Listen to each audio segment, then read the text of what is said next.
बच्चों, इस वीडियो में हम पढ़ेंगे चैप्टर माइक्रो ऑर्गेनिजम्स। तो आइए इसका इंट्रोडक्शन करते हैं।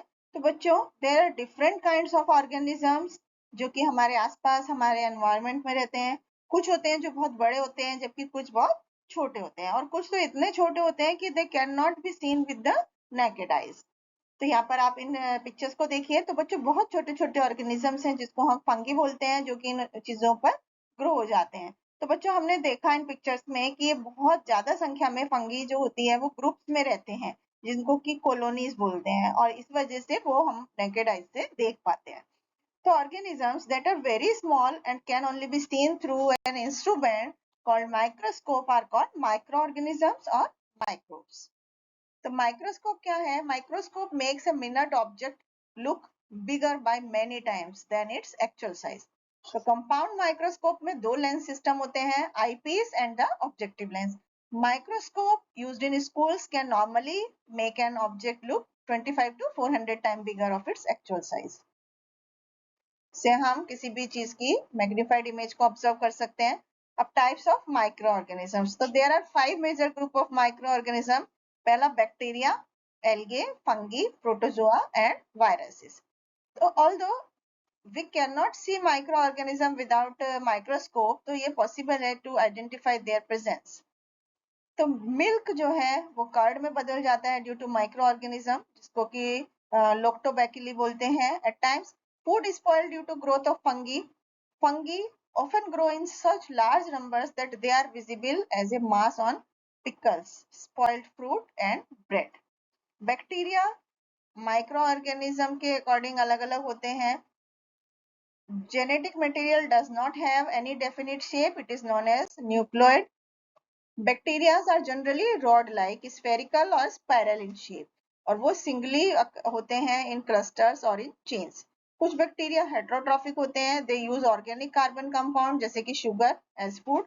कुछ बैक्टीरिया ऑटोट्रॉफिक होते हैं, जैसे कि वो अपना खाना खुद बनाते हैं।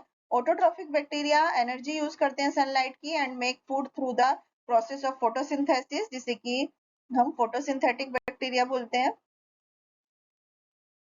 Aerobic bacteria require oxygen for respiration और anaerobic bacteria do not need oxygen, और वो ऑक्सीजन के एब्सेंस में भी रिस्पायर करते हैं।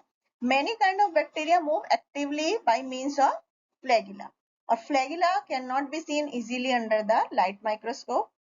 ज्यादातर बैक्टीरिया जो होते हैं वो एसेक्सुअली मल्टीप्लाई होते हैं by mean of binary fission. इस प्रोसेस में क्या होता है, जेनेटिक मटेरियल पहले डिवाइड होता है और फिर ये division of cytoplasm to form two cells of approximately equal size. तो बहुत सारे बैक्टीरिया हैं which are beneficial to us, they play many useful role in our daily life, जैसे कि bacteria help to in production of vinegar, wines, alcohol. दूसरा, bacteria help in fermentation of certain food, जैसे कि most bacteria multiply asexually by mean of binary fission. कुछ microorganisms जैसे कि clostridium है, botulinum है, ये कॉज फूड पॉइजनिंग। तो हार्मफुल बैक्टीरिया जो होते हैं हमारे फूड में प्रेजेंट होते हैं, produce from infected animal are often transmitted to humans.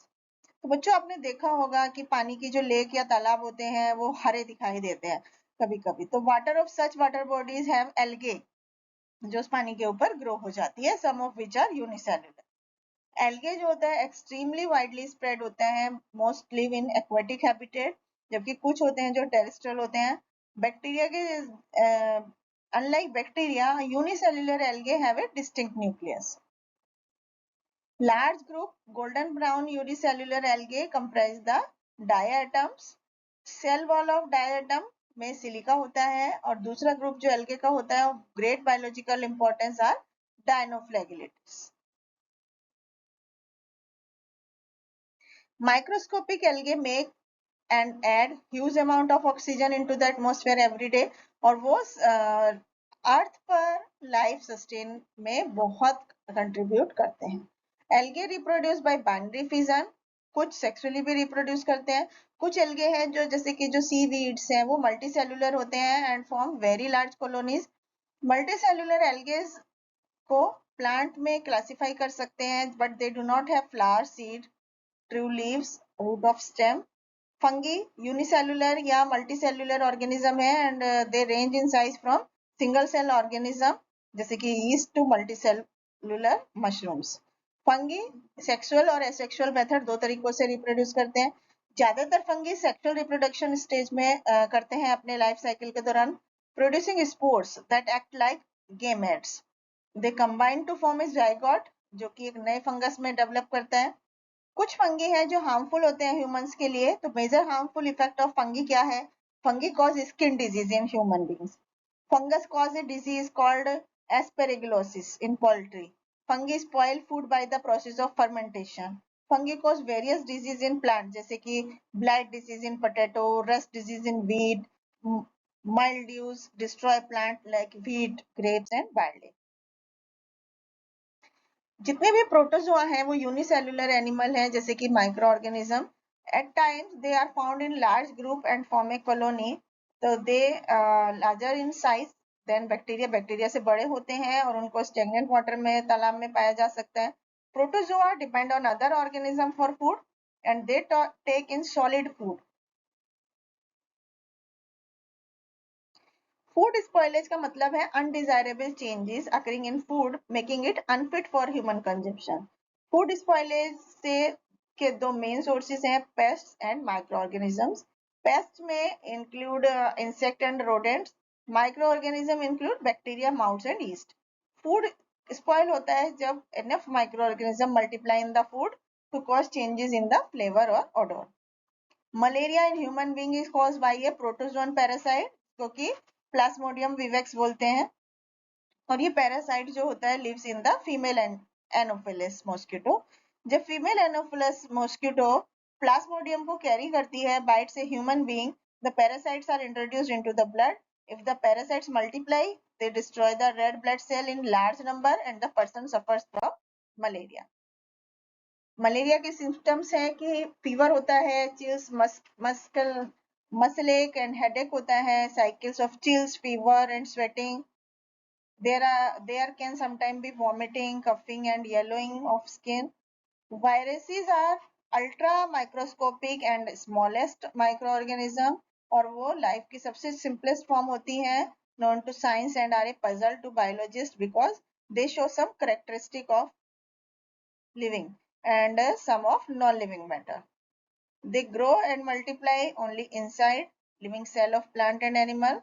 All known viruses are pathogenic in plant। उनका स्ट्रक्चर बहुत ही सिंपल होता है। There is just a core of nucleic acid, RNA और DNA। There is no cytoplasm, nucleus और cell membrane। Virus जो होते हैं plant, animal और ह्यूमन बींग्स में पाए जाते हैं। They are also found in bacterial cells where they are called bacteriophages। They have variety of shape। वो रोड शेप के भी हो सकते हैं, पॉलीगोनल, स्फेरिकल या क्यूबिकल हो सकते हैं। Microbes decompose food stuff and make them unfit for human consumption। Microbes cause considerable damage to stored food grain in godowns। उनकी वजह से considerable damage हो जाता है historical buildings में जैसे कि टेम्पल, म्यूजियम में।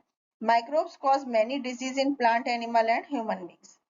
ज्यादातर जो फूड मटेरियल हैं जो हमारे द्वारा कंज्यूम किए जाते हैं are equally useful to microorganism, और ये माइक्रो ऑर्गेनिज्म इजीली मॉइस्चर की प्रेजेंस में और सुटेबल टेम्परेचर में ग्रो हो जाते हैं और ये लार्जर क्वांटिटी के लॉस का कारण बनते हैं। Here the microorganism responsible for spoilage are fully eliminated using some suitable techniques। कुछ important methods हैं that are employed in food preservation। Food preservation क्या है? It is the process of removing water from fruit and vegetable, जिसकी वजह से moisture content हट जाता है। And sun drying is an old method of preserving food material. Use of oil and vinegar prevent spoilage of pickles. Chemical substance added to food material to prevent their spoilage are called chemical preservatives। This is a modern method of food preservation by the term irradiation। We mean the process of exposing the food material to high energy radiation। It involves the cooking of food stuff and then storing it in sterilized tin containers। And ये mainly milk के preservation के लिए use किया जाता है। And it involves pasteurization of milk। Milk को 70 degree centigrade के करीब हीट किया जाता है और फिर उसको अचानक से 20 डिग्री सेल्सियस पर ठंडा करके इसके सारे माइक्रो ऑर्गेनिज्म मर जाते हैं जो दूध में होते हैं, milk can be preserved by this process and milk is converted into milk powder by removing the moisture content from it. Thank you.